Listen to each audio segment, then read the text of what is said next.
भू कैलासपती ग्रामदैवत शिवयोगी सिद्धरामेश्वर महाराजांचे गुरु कपिल सिद्ध मल्लिकार्जुन महाराजांच्या श्रीशैलम येथील उगादी रथोत्सवानिमित्त येणाऱ्या भक्तगणांसाठी श्री सिद्धेश्वर सेवा संस्था सोलापूर यांच्या वतीने महाअन्न दासोह सेवा आयोजित करण्यात आली होती। कुंभारवेस येथे श्री सिद्धेश्वर सेवा संस्थेच्या वतीने अन्नधान्य संकलन महापूजा ग्रामदैवत सिद्धरामेश्वर यात्रेतील प्रमुख मानकरी राजशेखर हिरेहब्बू यांच्या हस्ते करण्यात आली।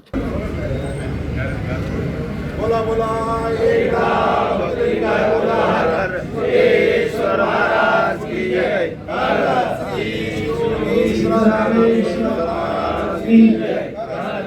यावेळी स्थायी समिती सभापती रंजिता चाकोते, नगरसेवक प्रवीण दर्गो पाटील, बसवराज केंगनाळकर, विनायक विटकर, शिवाजी वाघमोडे, माजी नगरसेवक जगदीश पाटील, भाजपचे ज्येष्ठ नेते श्रीशैल बनशेट्टी, सुधाकर शहाणे, अरुण होमकर, डॉक्टर शैलेश उमरे, साई सुगंधी, गणेश साखरे, गणेश चिंचोळी, शैलेश आमणगी यावेळी प्रमुख उपस्थित होते। यावेळी उगादी उत्सव अध्यक्ष सिद्धाराम येणेगुरे, ट्रस्टचे अध्यक्ष शैलेश वाडकर, नंदीध्वज उत्सव अध्यक्ष सोमनाथ नंदुरे, सचिव किरण अक्कलकोटे, कार्याध्यक्ष किसन गर्जे व संस्थेचे सर्व पदाधिकारी आणि कार्यकर्ते उपस्थित होते।